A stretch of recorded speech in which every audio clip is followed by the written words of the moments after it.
Pembahasan kita selanjutnya masih dalam lanjutan dari pemakaian CCO tadi yang kita sudah jelaskan tadi.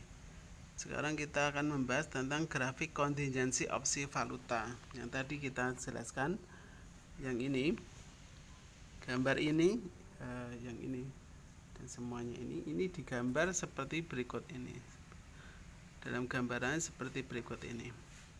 Misalnya Anda membacanya adalah ini adalah kurs spotnya di sini, ini kurs spot. Kemudian sini adalah untung ruginya. Nah, Anda bisa baca ini. Selama kurs spot di sini, kemudian di sini adalah biaya preminya, biaya premi sebesar di sini. Ya.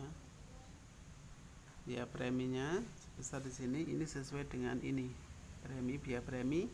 Nih.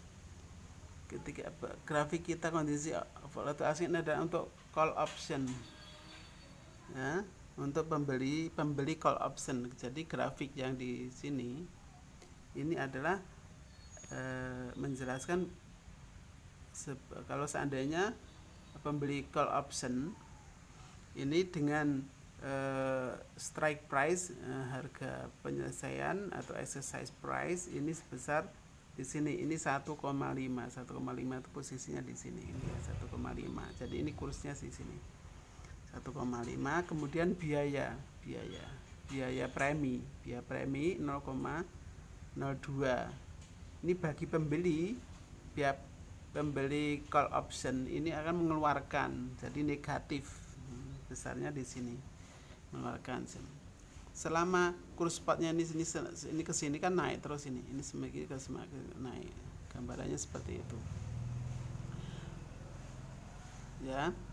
Selama nilai tukarnya di spotnya itu masih di bawah strike price, nilai spot ya, nilai spot ini kan nilai spot ini. Ini maka si pembeli ini potensinya masih rugi. Potensi masih rugi. Kemudian dia mulai ruginya atau mulai merangkak untuk bisa naik gitu ketika begitu nilai ini di sini adalah nilai exercise-nya.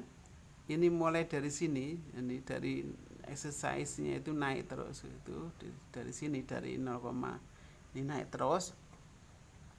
Maka potensi keuntungannya mulai bertambah. Jadi begitu sampai ini di sini tadi 0,15 itu sudah kurs spotnya naik, ini mulai naik di sini. Nah, seperti itu. Jadi selama masih ini di 1,5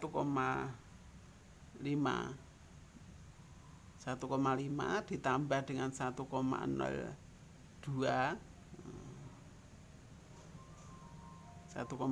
itu berarti posisinya adalah posisi di sini, ini tidak untung dan tidak rugi. Nah, selama nilai tukarnya itu sama dengan penjumlahan dua-duanya ini, maka posisi si pembeli ini tidak untung dan tidak rugi. Tapi mulai dari sini kerugiannya mulai berkurang. Begitu sampai di garis nilai kurs spotnya itu sama, maka tidak tadi dikatakan ada in money, at money, out of money tadi dikatakan, dijelaskan di atas tadi. Ini tadi ini penjelasan di sini. Maka mulai di sinilah dikatakan begitu sampai di sini naik posisinya sudah di atas nilai tukar sudah di atas penjumlahan ini, maka ini potensi laba. Kalau di sini berarti potensi di sini, maka call option tadi diambil, artinya dieksekusi. Tapi selama masih kurang dari di bawah ini, di bawah strike price gitu, di bawah strike price, maka bisa opsinya tidak dieksekusi, tidak, artinya hak untuk membeli ini tadi, hak untuk membeli tadi. Jadi call memanggil ya, membeli tadi tidak dieksekusi, karena nanti kalau dieksekusi maka ruginya makin banyak, dia akan mengalami kerugian yang lebih banyak. Makanya di sini tidak ada eksekusi. Kalau nggak ada eksekusi sih berarti ruginya kan sebesar hanya ini aja. Tapi begitu di sini mulai naik di sini, mulai lebih di atas strike price ini, kalau posisinya naik di sini sampai di sini, ini masih dieksekusi karena mengurangi. Nah, di bawah ini, di bawah di bawah ini masih rugi, tapi begitu masih rugi, tapi begitu naik dari sini, selama masih di bawah di sini, ini masih bisa kerugiannya masih bisa dikurangi sampai di titik pertemuan ini. Tapi begitu naik di sini naik. Kalau di sini tetap harus dieksekusi, karena kalau naik sedikit maka dia akan mengurangi potensi ruginya, bisa ditekan sampai masih ditekan sampai di sini mulailah laba di sini. Ini penjelasan di sini. Nah, ini posisi sebaliknya si penjual. Kalau si penjual penjual opsi, ini kan grafik ini ada hubungannya. Kalau ini penjual opsi, di sini pembeli opsi, di sini adalah penjual opsinya. Penjual opsinya. Artinya dia penjualnya kan memberikan hak kepada orang lain. Orang lain itu mengeksekusi atau tidak kan nanti haknya si pembeli. Itu seperti itu. Haknya pembeli. Nah, maka sebagai penjual dia akan menerima premi. Nah, preminya sebesar ini. Makanya kan berlawanan dari sini. Ini kalau saya gambarkan di sini. Jadi untung dan rugi itu saling menutupi, satu sama lain itu saling menutupi. Begitu penjualnya tadi, dia akan terima dari si pembeli, dia akan terima sebagai pendapatan, maka labalah di situ. Mulai ini bergerak, maka di sini juga bergerak. Jadi selama masih di sini, maka masih di bawah ini, maka si penjual masih laba. Begitu turun, potensi labanya mulai berkurang. Nah, potensi labanya di sini, potensi ruginya mulai berkurang. Begitu sampai di sini, baik penjual ataupun pembeli itu tidak untung dan tidak rugi. Tapi begitu di sini sudah di atas penjumlahan yang ini adalah posisinya di sini. Ini tidak untung dan rugi. Begitu nilai tukar makin naik, maka si pembeli opsi tadi laba, si penjualnya rugi. Nah, ambil atau tidaknya ini, kalau opsi atau tidaknya ini tergantung dari sini pemilik hak. Nah, pemilik haknya dari sini. Sini kalau sudah menjual haknya sudah tidak bisa, karena haknya sudah dibeli di sini. Ini kurang lebihnya nanti bisa di soal ada di sekitar di sini juga ada. Nanti tinggal Anda sesuaikan, cocokkan dengan masing-masing jenis pertanyaannya masing-masing. Kemudian sekarang bahasan kita adalah currency put option. Kalau tadi kan call option, menjual hak. Nah, sekarang nih menjual hak membeli, hak menjual dia. Nah, CPO atau suatu opsi memberikan hak kepada investor untuk menjual satu valuta dengan harga tertentu sepanjang periode waktu tertentu. Tidak ada kewajiban bagi pemegang opsi untuk menggunakan haknya. Tadi haknya itu, dia ini hanya menjual hak, memberikan hak untuk menjual dengan harga tertentu. Kalau tadi kan hak untuk membeli, kalau di sini hak untuk menjual. Jadi Anda bisa membeli hak untuk menjual. Opsi tadi dibeli, Anda beli, Anda mengambil si PO ini untuk menjual kepada pihak lain seperti itu. Kepada untuk mencairkan, mengeksekusi atau tidaknya itu hak untuk menjual. Nah, di sini juga ada potensi untung dan ruginya itu juga masih. Jadi ini kalau tadi call tadi hak untuk membeli, kalau ini adalah menjual hak untuk menjual, hak untuk menjual. Ada preminya juga seperti itu. Tapi hak ini bisa diambil juga bisa tidak. Kalau diambil itu hak untuk menjual tadi bisa diambil itu kalau potensinya laba. Kalau itu hak untuk menjual tadi ada potensi untuk rugi, ya dia nggak usah diambil haknya tadi, nggak usah diambil.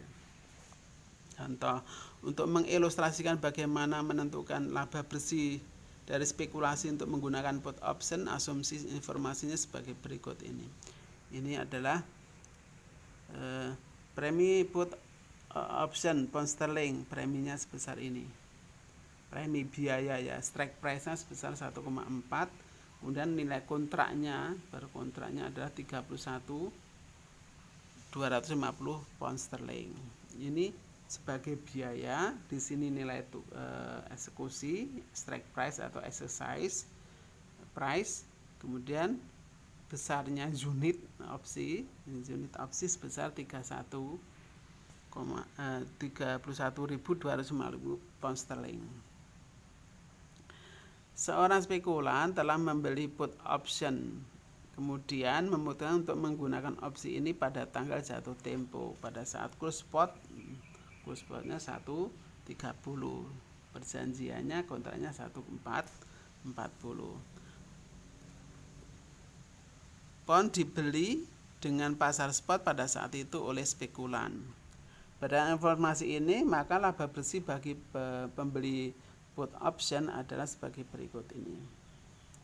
Maka harga spotnya dulu di sini, jadi mengukur penjualan dulu, diukur penjualan. Jadi nanti prosesnya penjualan dulu. Penjualannya adalah 140 pada saat jatuh 140 ya, ada nilai strike price-nya. Kemudian di total maka dia menjual dapat 43.750 perolehan dari spot ini dikalikan unitnya. Kemudian harga pembelian pound sterling maka diperoleh harga pembelian pound sterling diperoleh gimana ya?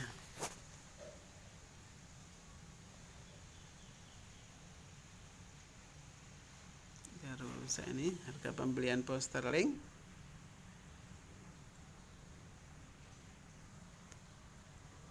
ini. Tadi harga pembelian pound sterling, harga di spot ini dari sini spot. Maka diperolehlah minus 40. Jadi persen itu sebenarnya dari ini dibeli dengan di pasar spot, habis itu dijual gitu loh. Habis itu dijual. Beli sebesar ini untuk membeli ini, kemudian dijual pada perjanjian tadi, nilai tukar perjanjian tadi. Maka dapatlah ini biayanya sebesar minus 46.25. Penjualan 43 dikurangi pembelian dikurangi biayanya dari biaya pembelian. Opsi tadi per unitnya tadi 0,04 per unit pound sterling. Maka dikalikan dapatlah di sini 250.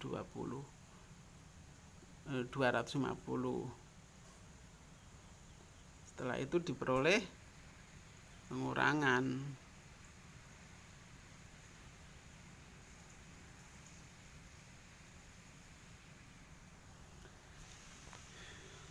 Seperti ini. Begitu ini, jadi ini penjualan dikurangi biaya pembelian tadi sesuai dengan kontrak, kemudian ada biaya dikurangi lagi, maka dapatlah di sini positif 1875 dari total ini. Penjumlahan ini dikurangi dengan biaya-biaya yang dikeluarkan. Demikian juga sebaliknya, kalau ini adalah bagi pembeli put option. Nah, sekarang penjual put option. Nah, posisinya di sini. Ini kebalikan dari yang di sini. Ini posisinya adalah kebalikan. Kalau di sini laba, nanti di sini adalah rugi. Kalau di sini penjualan, maka nanti sebaliknya di sini dibalik. Ini potensi untuk menghitung rugi atau laba. Jadi saling berbalik arah. Maka kalau digambar grafik kontingensi opsinya, valutanya adalah seperti ini. Ini adalah grafik untuk kontingensi untuk pembelian put option. Tadi call option ya, grafik yang tadi ada call option. Ini sebagai pembeli, sekarang sebagai penjual put option. Ya, masih ini contohnya di sini adalah rugi labanya di sini. Ini nilai tukarnya di sini. Nah, nilai tukarnya di sini. Ya, Anda melihatnya dari sisi grafik ini, dimensinya dulu. Rugi laba kalau di atas nilai tukar ini, ya laba di sini rugi. Positif negatif. Di sini selama masih di sini, maka si pembeli put option adalah laba. Ini kan ya, ini strike price-nya di sini, strike price-nya di sini juga, strike price-nya di sini. Ini melihatnya dari dua sisi, ya, dari dua sisi. Kalau nilai tukarnya itu masih di bawah dari strike price, maka masih ada laba. Tapi begitu nilai strike price-nya masih dikurangi dengan strike price-nya dikurangi dengan biaya ini lagi, premi tadi, ini masih di sini, masih di bawah sini antara ini, maka ini adalah labanya sudah mulai turun. Kalau di sini sudah mulai turun. Maka demikian juga di sini, ini kebalikannya ya. Jadi kalau si penjual ini nilai tukarnya itu masih di bawah strike price, maka dia rugi. Lagi begitu dia dapat ini di atas dari penjualan tadi, pengurangan dari harga ini tadi, ini strike price dikurangi dengan biaya tadi ini di sini, maka laba mulai naik. Nah, di sini nanti akan berhenti sampai di sini karena eksekusinya di sini. Kalau di sini naik sudah lebih dari ini, maka si penjual tidak mengeksekusi. Kalau tidak mengeksekusi, maka dia laba rugi sebesar biaya strike price-nya 0,04 biaya di sini. Ruginya potensinya di 0,4. Kalau misalkan di bawah ini, di bawah yang ini nilai tukarnya masih di bawah ini, maka si pembeli ini akan mengeksekusi sampai di sini. Ini dieksekusi karena ada potensi mengurangi kerugian. Tapi kalau sudah naik ke sini, maka karena dia tidak mengambil eksekusi, maka ya sebatas di sini aja labanya, sebesar-besarnya premi aja dari penjual put optionnya. Nah, ini gambaran di sini bisa dijelaskan di sini. Jadi in the money apabila call spot-nya itu di bawah dari strike price, sama dengan call spot strike price sama dengan di sini, sama di sini. Di sini masih di garis sini. Kemudian kalau out berarti sudah keluar dari sini. Nah, lebih besar. Kalau lebih besar di sini lebih baik tidak dieksekusi. Ini gambaran untuk gambar untuk put option tadi, bisa Anda pahami. Nanti soalnya juga bisa dibaca dari sini, nanti grafik-grafik ini muncul di dalam soal. Mau nggak mau Anda harus membaca dari ini, dari tabel ini. Ini kurang lebihnya, nanti kalau bisa ditanya.